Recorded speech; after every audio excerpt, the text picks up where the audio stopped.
तो value of Kingfisher could be done as PS ratio into sales per share, ठीक है। तो अगर वो सेल्स पर शेयर ज़्यादा दिखाएगा तो शेयर का वैल्यू ज़्यादा आएगा, तो ज़्यादा उसकी ग्रॉस रेवेन्यू रिपोर्टिंग करना चाहता है, बार्टर ट्रांजैक्शन करना चाहता है, सब बोले थे ना उधर PS रेशियो।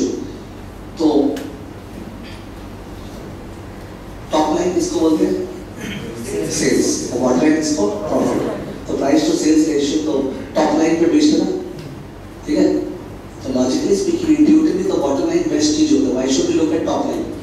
हाउएवर अगर एक फर्म है वो ग्रोइंग फर्म है, पायनियरिंग स्टेज पे, ओके, और वो सेल्स पे फोकस कर रहे हैं और बहुत ज़्यादा रिसर्च एंड एक्सपेंडिचर पे फोकस एक्सपेंड किए और बहुत ज़्यादा प्लांट एंड मशीनरी बाई किए, बहुत डेट बोरो किए, तो अगले का इंटरेस्ट एक्सपेंस हाई है, डेप्रिसिएशन हाई है, R&D एक्सपेंडिचर हाई है, तो उसके कारण हो सकता है अभी लॉस हो रहा हो, but the model is good.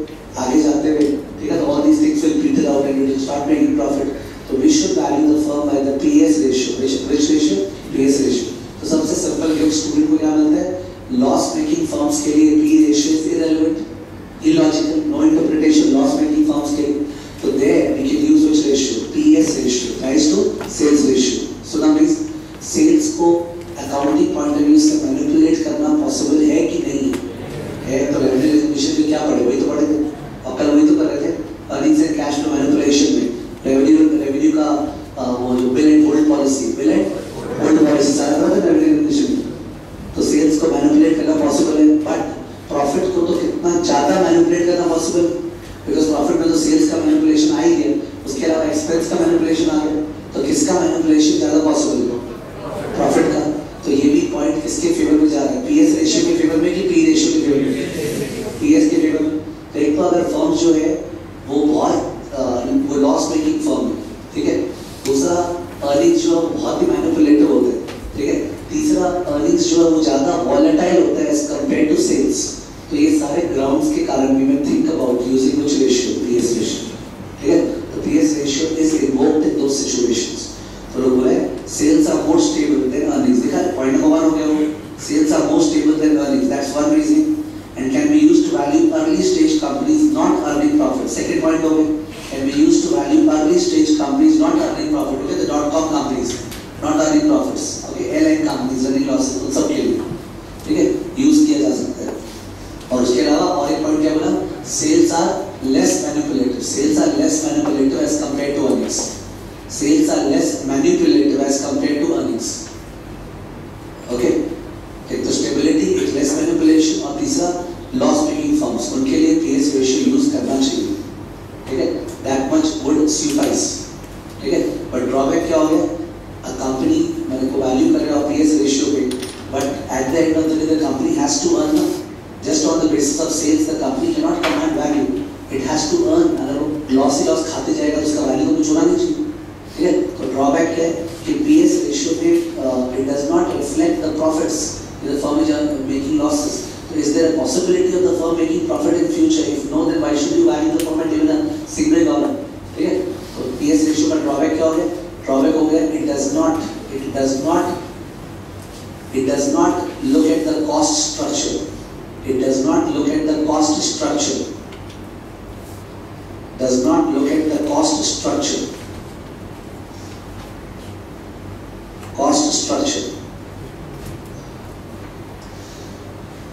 okay।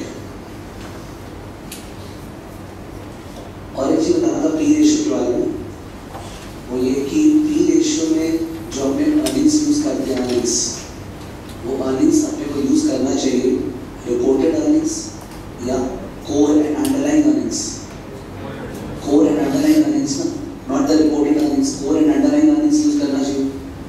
दो वर्ड यहाँ पे लोग बोलते हैं, तो कोर एंड अंडरलाइंग अर्निंग्स, दूसरा normalised earnings. Core and underlying का मतलब होता है जो इनफ्रीक्वेंट आइटम्स है, infrequent items, one time affair, okay, infrequent items है, not related to the core operations, उसको आप नलिफाई करो। और नॉर्मलाइज्ड अर्निंग्स का मतलब हो गया कि अर्निंग्स बूम के टाइम पे हाई है, रिसेशन के टाइम पे लो है, तो आप वो अर्निंग्स के हेल्प से P रेशियो मत निकालो। नॉर्मलाइज्ड अर्निंग्स मतलब average earnings over a business cycle, क्या average earnings over a business cycle, वो यूज करो तो बढ़ेगा। नॉर्मलाइज्ड वर्ड आ गया तो मैं बोलना चाह रहे हैं average earnings over the business cycle, और अंडरलाइन अर्निंग्स आ गया तो पूरा FSC वाला स्टफ, मतलब the earnings companies are not proper, they have some infrequent items, non-operating items, okay, one time charges you would like to adjust for it. ठीक है, तो वो चीज़ या तो लेफ्ट साइड में या राइट साइड में लिख देना. P ratio in connection to P ratio. In connection to P ratio, we should use. In connection to P ratio, we should use core. Core normalized earnings. CORE. Core normalized earnings. जो core word लिखा है, core का मतलब क्या है? Adjustments for infrequent and irregular items required. Adjustments for infrequent, okay, unusual, infrequent items. Adjustments for infrequent and unusual items required. और normalized का मतलब क्या है? Average earnings over a business cycle. Average earnings over a business cycle. Normalized earnings का मतलब है average earnings over a business cycle. Average earnings over a business cycle.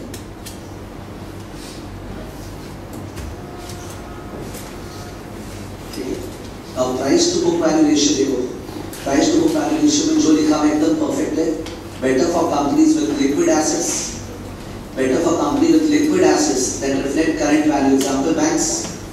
Banks का liquid assets है. Loan दिया हुआ, deposits borrowing किया हुआ. तो उनका जो बुक वैल्यू है और उनका जो मार्केट वैल्यू है उसमें बहुत ज़्यादा कनेक्शन बैंक्स का. ठीक है, जितने लिक्विड एसेट्स. ठीक है, कॉमन लेके लिख दो. Also helpful in liquidation perspective. Also helpful in liquidation perspective. In liquidation perspective. In liquidation perspective. Company अगर लिक्विडेट होने वाला है तब भी जाके price to book value ratio is a good measure. ठीक है, तो price to book value ratio का पहले मतलब समझ रहे हैं. बैलेंस शीट में जो नेटवर्थ है ना, नेटवर्थ उसको अगर डिवाइड करेंगे नंबर ऑफ शेयर्स से जो निकलता है बुक वैल्यू पर शेयर, तो प्राइस उसका कितना टाइम्स होना चाहिए वो discussion. Price to book value, it is totally illogical to be used for a company with high intellectual human capital like IT company. उसमें ये सब यूज नहीं होता बिकॉज उनका बुक वैल्यू से प्राइस का कोई कनेक्शन नहीं, जिसमें बहुत ज़्यादा इंटैंजिबल्स है, जिसमें बहुत ज़्यादा इंटेलेक्चुअल कैपिटल है. Never use PV ratio. Okay, वो भी लिख दो. Never use PV ratio for firms. Never use PV ratio for firms with high intangibles. Never use PV ratio for firms with high intangibles, with high amount of intangibles and intellectual capital. High amount of intangibles and intellectual capital. ठीक है, biotech company, IT company, ये सब में never use the PV ratio. Banking firms में भी use the PV ratio. ठीक है, of course पास है मेरे दिमाग तो वो सब लिखा हुआ बुक में कि PV ratio P ratio से बढ़िया हो सकता है क्योंकि earnings can be negative. Can book value be negative? Yes. अगर accumulated losses exceed the net worth, जो सिक कंपनीज होता है उनका तो लॉसेस होते जाते हैं. So the accumulated losses, okay, they exceed the net worth. Book value can be negative, but उसका probability is higher or lower as compared to earnings का probability of negative. Lower. Book value का negative होने का scope बहुत कम है as compared to earnings का. ठीक है, तो जब earnings negative है, P ratio भी logical है, we use the P ratio. वो तो common point हो गया ना, PS और PV. Okay. और बुक वैल्यू को मैनिपुलेट करना पॉसिबल है कि नहीं है? एकदम है. पूरा balance sheet manipulated, off balance sheet रखोगे book value off. Book value का मैनिपुलेशन तो पॉसिबल है ना. पूरा ऑफ बैलेंस शीट में सारे चीज के ऊपर डाउट है. अगर क्या बोलते हैं लीफो इन्वेंटरी दिया हुआ, लीफो इन्वेंटरी तो रॉन्ग में तो दिया हुआ है. LIFO inventory is understated at periods of rising prices.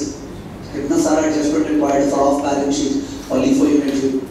ठीक है, तो बुक वैल्यू एकदम डिस्टॉर्टेड है, no doubt about it. Accounting flaw, तो अकाउंटिंग फ्लॉ तो अर्निंग्स में भी है, अकाउंटिंग फ्लॉ तो सेल्स में भी, और अकाउंटिंग फ्लॉ किसमें? बुक वैल्यू में भी. अकाउंटिंग फ्लॉ एक चीज में नहीं होता, वो क्या है? Cash flow. तो price to cash flow ratio. The biggest support of price to cash flow ratio is that cash flows is harder to manipulate. Harder क्यों लिखा हुआ है? Because I had indicated yesterday's class में overall change in cash cannot be manipulated overall, but the segments can be. कौन सा part CFO में जाएगा, कौन सा पार्ट CFI में जाएगा, उसको तो मैनिपुलेट करते नहीं है. Cash flow manipulation. ठीक है, तो price to cash flow is least manipulated. ठीक है, most objective measure, less judgemental measure, less subjective measure. Price to cash flow ratio. conceptually the best price to cash flow ratio. Conceptually best है because least manipulative. But इसके साथ दो drawback लिखा है literature में, दो ड्रॉबैक लिखे। एक ड्रॉबैक तो ये लिखा है कि cash flows are very volatile, cash flows are very volatile, तो ये ड्रॉबैक। दूसरा ड्रॉबैक है what should we take cash flow as, cash flows क्या ले, okay what should be the cash flow. तो कैश फ्लो के बारे में चॉइस दी है, तो नीचे लिख देना okay what to take as cash flow, okay what to take as cash flow, उसके बारे में चॉइस है। फर्स्ट है CFO plus post tax interest, first choice है CFO plus post tax interest, CFO plus post tax interest, ठीक है CFO plus post tax interest. तो जो CFO निकलता है ना, बोल रहा है उस पर इंटरेस्ट एक्सपेंस लेस किया, उसका पोस्ट टैक्स क्या कर रहा है। I तो पर्सनल लेवल पे find its Heights of stupidity because जो न्यूमरेटर है price, that price is not of the company, is of the share. Price किसका है, शेयर का है ना। तो नीचे में CFO इंटरेस्ट के बाद आया तो क्या अर्ज है, कंसिस्टेंसी जो है। प्राइस पूरे फर्म का थोड़ी लिखे, प्राइस तो केवल उसका है, शेयर का। तो नीचे में अगर कैश फ्लो शेयर होल्डर्स के लिए निकाल रहा है तो कंसिस्टेंसी तो है, ठीक है। बट इलॉजिकली दिया हुआ है कि हाँ एडजस्टेड CFO, क्या बोलते हैं adjusted CFO। So if they use the term adjusted CFO, you got to remember CFO में पोस्ट टैक्स इंटरेस्ट क्या कर देंगे, ऐड, ठीक है। दूसरा हो गया EBITDA, दूसरा है EBITDA, EBITDA, EBITDA। EBITDA का प्राइमा फेशियल लॉजिक बढ़िया है कि अगर कोई फर्म का प्रॉपर्टी प्लांट एंड इक्विपमेंट बहुत हैवी इन्वेस्टमेंट हुआ और डेट से इन्वेस्टमेंट हुआ तो उसका डेप्रिसिएशन हैवी होगा, इंटरेस्ट हैवी होगा, बट देन ये फर्म तो अभी फायदा उठाने वाला है ना आने वाले सालों में, अभी जो प्रॉपर्टी में इन्वेस्ट किया उसका तो फायदा होगा। तो तुम ऐसे देखिए बोल रहे थे कि फर्म में एक लॉस चल रहा है, but then look at the EBITDA of the firm, वही तो देखने लायक है। तो EBITDA के हिसाब से आप वैल्यू करो price by EBITDA, can do that. But then you remember that price by EBITDA में जो EBITDA है उसके अंदर रेवेन्यू आए, और हमने जब कैश फ्लो CFO निकालना सीखे थे by the direct method, which method, direct method. तो डायरेक्ट मेथड में क्या आपको रेवेन्यू लेना चाहिए कि रेवेन्यू को एडजस्ट करना चाहिए for cash from customers, cash from customer का। तो EBITDA जो ट्रूली कैश है कि नहीं, नहीं है। EBITDA में रेवेन्यू लिया है, गलत है, आपको तो कैश फ्रॉम कस्टमर देना चाहिए। आप COGS लिए हो, आपको तो कैश पेड टू सप्लायर्स देना चाहिए। आप एक्सपेंसेस दिए जबकि कैश पेड फॉर एक्सपेंसेस देना चाहिए। तो EBITDA ट्रूली स्पीकिंग अक्रूवल्स को एडजस्ट नहीं कर रहा, अक्रूवल्स को एडजस्ट नहीं कर रहा, ओके EBITDA, तो वो उसका डिसएडवांटेज है, ठीक है। तो उसका ड्रॉबैक लिख देना, EBITDA का डिसएडवांटेज क्या होगा, EBITDA का डिसएडवांटेज है does not adjust for accruals, does not adjust for accruals, does not adjust for accruals, okay। third definition of cash flow, third definition of cash flow है profits plus non cash charges, माने net income plus non cash charges, समझ गए, net income plus non cash charges. और एक काम करो, PL account में जो नेट इनकम उसमें नॉन कैश चार्जेस ऐड कर दो। मतलब आपने जब CFO इनडायरेक्ट मेथड से निकालते हैं ना, CFO जब इनडायरेक्ट मेथड से निकालते हैं तो पहला काम तो ये करते हैं कि नेट इनकम में नॉन कैश चार्जेस ऐड करते हैं, फिर नॉन ऑपरेटिंग आइटम एडजस्ट करते हैं, और उसके बाद वर्किंग कैपिटल चेंजेस एडजस्ट करते हैं। तो नॉन कैश चार्जेस एडजस्ट करने से बाकी काम गया non operating change in working capital, तो partial CFO है, नहीं तो dash। It is not a true cash flow, it is not true cash flow, ठीक है। It is only partial CFO, it is only partial CFO, ठीक है। बहुत जन इसको यूज करते हैं, सिंपल, ओके। पैट में बस नॉन कैश चार्जेस ऐड कर दो तो सिंपल है। और सबसे बेस्ट मेजर है कैश फ्लो का FCFE, सबसे best, the best measure conceptual of cash flow is what, FCFE, what, FCFE, ये ना FCFE, FCFE का फॉर्मूला बोलना CFO के टर्म्स में कोई, CFO minus capital spending plus net borrowing, ठीक है ना। FCFE, CFO minus capital spending plus net borrowing. Post tax interest add नहीं होता क्योंकि इक्विटी के निकाल लेना, और वही अगर FCFF निकालते तो CFO plus post tax interest minus capital expenditure. तो क्या यूज करने बोल रहे हैं, FCFE, FCFE, conceptually the best but very volatile, है ना। Conceptually the best but most volatile, conceptually the best but most volatile, conceptually the best but most volatile, but most volatile, ठीक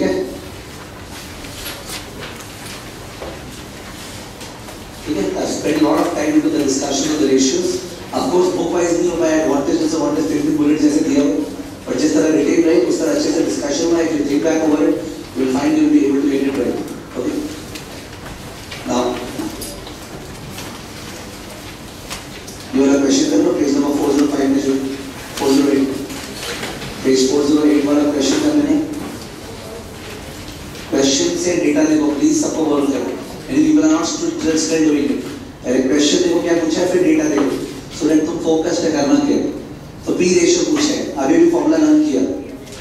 P ratio equal to what? Payout ratio divided by RE minus G. ठीक है, तो search for payout ratio. We don't get retention ratio दिखा 30%, तो क्या हो गया 70, तो ऊपर में 0.7 आएगा और नीचे में RE minus G. RE दिखा 14, G दिखा 3, 14 minus 3 के काम 11, तो ऊपर में 0.7 नीचे में 0.11. 0.7 by 0.11 equal to what? 6.4. 0.7 by 0.11 6.4. ठीक है? So got to look at the question, think about what you require, then search for it and then do the sum. Okay, there's a lot of savings in it.